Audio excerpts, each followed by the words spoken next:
Hello and welcome to the Band of One podcast. I am Riley Wilson, and this podcast is designed for absolutely anybody that wants to start, grow, or develop an existing solo or small group career. I have over 50 years of live performance experience and will include not only my tips, but tips from other hardworking pros in their neck of the woods. The idea here is to make this actionable, specific, and something you can use to help make more money today. If you like what we do, subscribe, share it, and consider supporting the podcast. Let's get busy. What happens if you get laid off work? Perhaps your solo or small group career is going well on its own, but not enough to remain out of work. There are several other peripheral jobs you can do in addition to performing music. And with two or more, you can then replace that full-time job income and do multiple things to earn a living.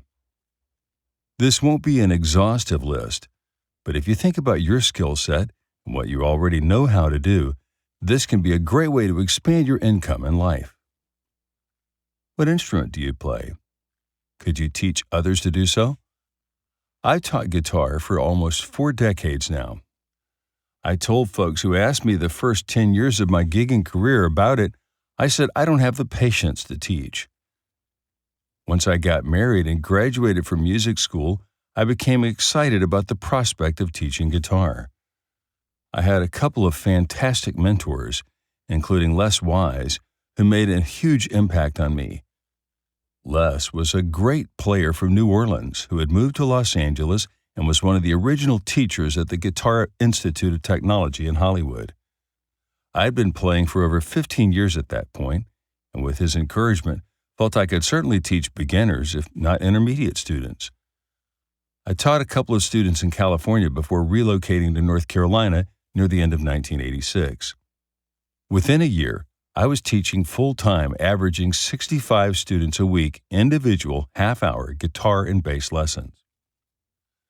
I still teach a couple dozen students even now, and it's been a reliable source of income I can do during the week and during the day. It's been a real blessing to myself and my family. I've encouraged other people over the years to begin a teaching career if they have an interest and a desire. One of the great things about private teaching is that there are no rules.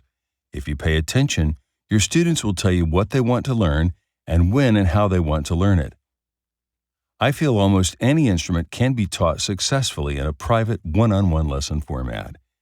In the beginning, I simply taught out of my house in a spare bedroom. I was fortunate to find a couple of excellent music stores to teach from, first in North Carolina and then later in Texas, and that certainly helped me to get and maintain students on a regular basis. If you are interested in teaching, I recommend getting a method book or just to see how other people present information.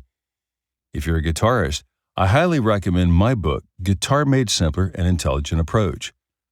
The reason I say this is that I taught a couple thousand guitar students over the years who shared with me in no uncertain terms how they like to learn and what they were capable of mastering in a day, a week, a month, 6 months, or a year, and so on. If you teach piano, bass, drums, etc., I'm sure you can find other books that will work well to help beginners learn the instrument that you've already been playing. There are also some good books about teaching privately. I also recommend reading books about being an entrepreneur. I don't ever rush anyone into teaching, but many of you that are listening or watching this already have had this idea for some time and may just need a little push to get going. Warren Buffett, the great business billionaire, once said that the most important investment you can make is in yourself and your self-development. I encourage anyone that has any interest in this to contact and start working with a few students each week. You'll often find it will give you new enthusiasm about the instrument you've already mastered, and it may help you to solve problems in your own playing. Randy Rhoads, the one-time guitarist for Ozzy Osbourne, said that teaching was great because it helped him solve problems in his own playing. Randy was teaching 80 students a week full-time guitar lessons before joining Ozzy's group and was an excellent teacher.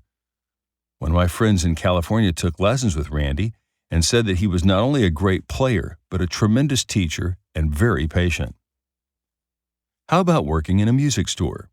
If you love gear and are knowledgeable or can become knowledgeable about this is a great way to do something during the day and still play gigs at night and on weekends. If the store is large enough, they might actually offer benefits like a 401k, health insurance, or other perks of being in a corporate company.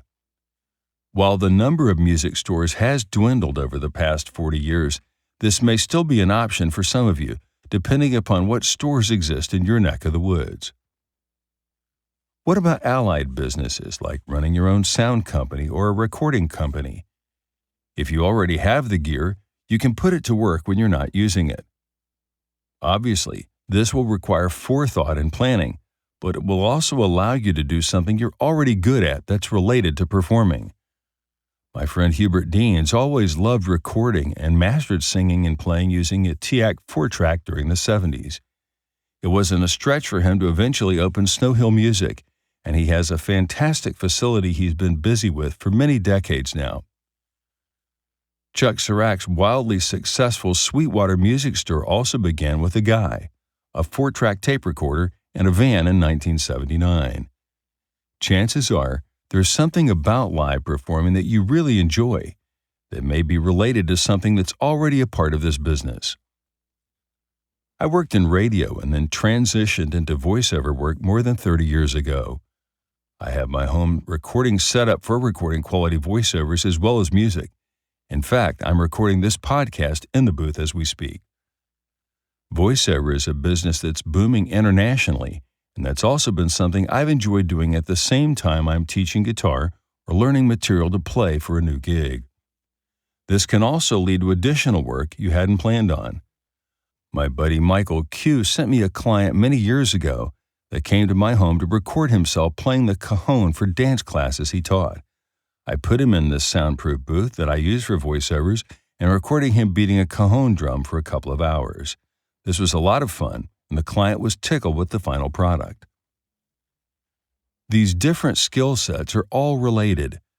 The things that I learned to get a quality voiceover recording, edited and off to a client, are the same things that help me record quality vocals on my backing tracks for my live shows.